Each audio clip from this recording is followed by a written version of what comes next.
ютубте бәрі бар, бірақ мынандай видеоларды көргенде денең тітіркеніп, жүрегің қысылып кетеді. Бір қарағанда қарапайым канал, бірақ ішіне кірсең, ақылға қонымсыз, мазасыз әлем ашылады. Қапқа оралған адам, маска киген белгісіз бейне, түсініксіз дыбыстар мен ғайып болған видеолар. Бұл жай ғана контент емес, бұл біреудің есінен адасқан санасының көрінісі болуы мүмкін. Ал сіз осының бәрін көруге дайынсыз ба? Онда жайғасып алыңыз, экраннан көз алмаңыз. Себебі біз бүгін YouTube кеңістігіндегі ең жұмбақ, ең қорқынышты жобалардың бірін зерттейміз. Роберт Хелман есімді YouTube каналы мен осы уақытқа дейін айтып бергендердің ішіндегі ең үрейлісі шығар. Жақында сіз де бұл оймен келісетін боласыз.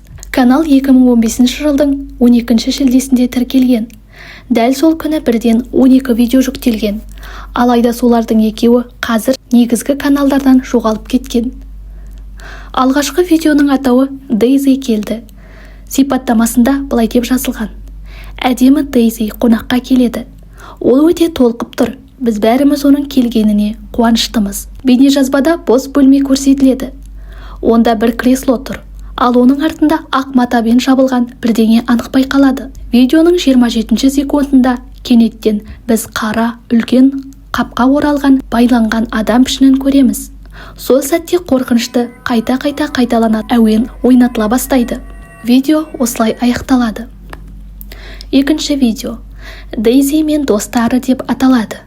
Сипаттамасында Дейзи және оның барлық достары деген қысқа ғана мәтін бар. Сол баяғы байланған сұлба енді басқа бөлмеден көрінеді. Артқы жағында шыбындардың ызыңы естіледі. Бұл бәлкім қаптың ішіндегі нәрсеге қатысты күдігіміздің рас екенін меңзейтін белгі болуы мүмкін. Келесі видео Дейзи жайғасып жатыр деп аталады. Бұл видеода сол баяғы қоқыс қапта жатыр. Артқы фоннан біреудің қызғаныш пен ашуға толы дауысы естіледі. Видеоның ортасында бір стоп кадрдан кейін айнадағы шағылыста басына пакет не маска киген бір сұлба пайда болады. Видеоның соңында бұл басын камерадан басқа жаққа бұрғандай болады. Төртінші видео Дейзиді ұйықтатып жатырмын деп аталады.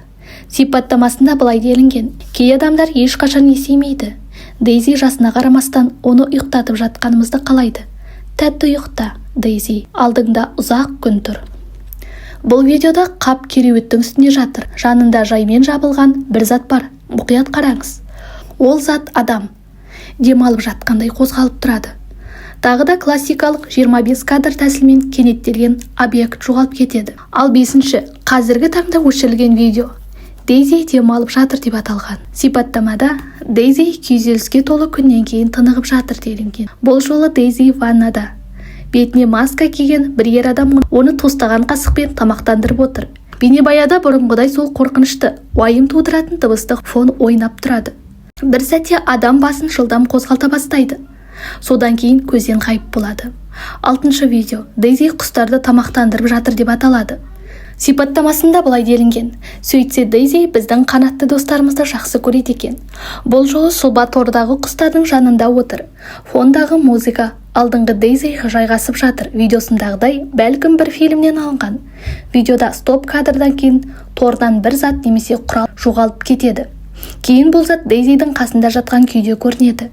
Келесі видео Дейзи құлап қалды деп аталады. Сипаттамасы: ой, Дейзи секілді сымбатты адамдар да кейде сүрінеді. Уайымдама, Дейзи, біз сені жұбатамыз, бәрі жақсы болады. Бұл видеода қап баспалдақтың шетінде жатыр.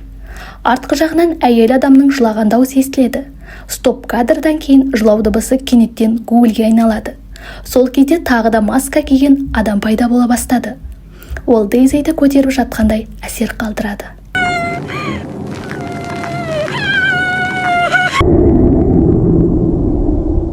8-ші және қазір өшірілген видео Дейзи ас үйде көмектесіп жатыр деп аталады. Сипаттамасы: бұл қыз ас үйден нағыз сиқыршы, сонша дәмді тамақ әзірлейді. Біз неге оны бұрын шақырмағанбыз екен? Кадрда қап еденде жатыр, ал жанында маска таққан ер адам тізерлеп отыр. Видео ортасына қарай ол орнынан тұрады. Кадрда тек аяғы көрінеді. Гугл дыбысы өзгерді. Бұл жолы тағы бір фильмнен алынған-ау. 9-ші видео Дейзи жасырынып ойнап жатыр деп аталады. Сипаттамасында: бұл ойынның қаншалықты көңілді екенін ұмытып қалыппыз. Әсіресе бұл ескі үйдегі сансыз жасырын орындар мен Қайдасың, Дейзи? Біз сені міндетті түрде табамыз. Кадрда шкаф ішінде сұлба көрінді. Стоп кадрдан кейін жанындағы мүсіннің орны өзгергені байқалады. Видео оператордың қолы кадрға енген сәттен аяқталды.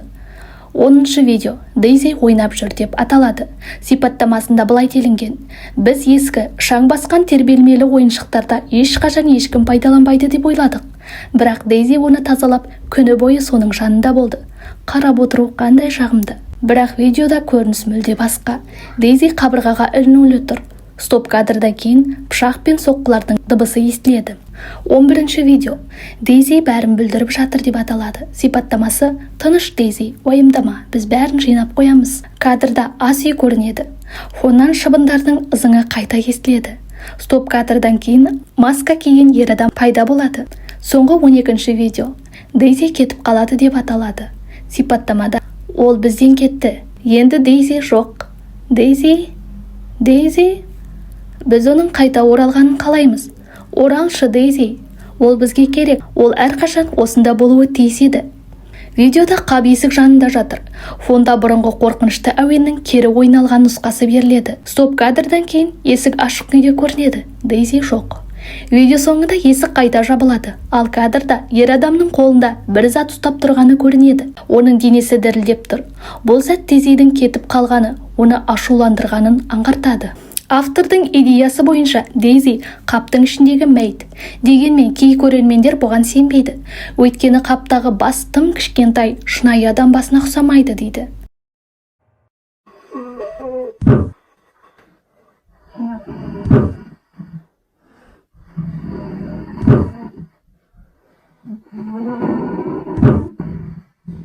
Сайлы Сарайын атты YouTube арнасының қорқынышты видеолары.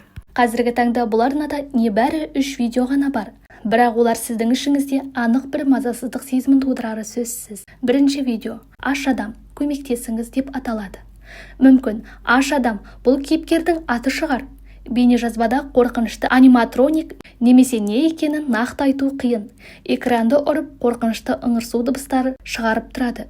Тіпті бейнедегі адам қолы ұсқынсыз әрі шынайы емес көрінсе де, жалпы көрініс өте қорқынышты. Келесі видео белгісіз бір нәрсенің жарнамасы іспетті. Бірақ нақты не нәрсе жарнамалап жатқаны түсініксіз.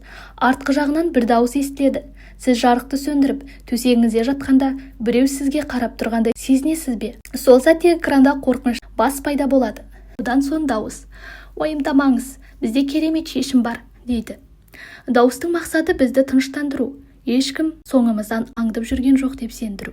Солай бола тұра, экранда барған сайын тылсым, түсініксіз бейнелер пайда бола береді. Соңғы видеода сол қорқынышты тіршілік иесін қайта көреміз. Бірақ бұл жолы ол теледидар немесе монитор экрандарында пайда болады. Автор оны көруге шақырады, бірақ кейін ол экраннан шығып, үйдің ішіне кіріп кеткендей болады. Бұның бәрі өте қобалжытатын әрі мазасыз туындылар. 2019 жылдың мамыр айында бір қолданушы Твиттерде үйге хомяк сатып алу туралы оймен бөліскен жазба жариялайды. Ал 14 мамырда ол YouTubeға видео жүктеп, жаңа алған 3 үй жануары хомяктармен төсекте ойнап жатқанын көрсетеді. Бірақ келесі күні 15 мамырда ол басқа видео жариялайды. Бұл жолы сол хомяктарды азаптап өлтіріп жатқанын көрсеткен. Әрқайсысын бөлек, бірі ампутацияланған, бірі суға тұншықтырылған, енді бірі жаншылып өлтірілген. Көпшілік бұл видеоға қатты ашуланып, блогерді қамауға алуды талап етіп, тиісті органдарға шағымданады. YouTube пен Instagramдағы кей жазбаларында өзін кінәсіз екенін айтып ренішін білдірген. Сондай-ақ әйелдерді жек көретіні туралы пікірлерде жариялаған. Мысалы, әйелдерді және жануарларды азаптап немесе өлтіріп жатқан сексуалдық сипаттағы сызбалар жарияланған. 2020 жылдың 25 мамырында ол 2 бап бойынша өлтіру және жануарларға қатыгездік көрсету айыптары бойынша қамауға алынды. Бірақ кейін кепілге $50,000 төлеп босатылды. 2021 жылдың 16 тамызында сот өтіп, 18 ай шартты жаза және 5 жылға бақылау мерзіміне кесілді. Полициялар неге хомякты өлтірдің деп сұрағанда ол: ішім пысты, маған қызық болды, мен бұған өкінбеймін деп жауап берген. Оның негізгі арнасы 2022 жылдың 14 қаңтарында жойылды. Кейін оны бұрынғы қызы Эйли есімді қыз бұл сұмдық оқиғаға қатысты қосымша деректер ашты.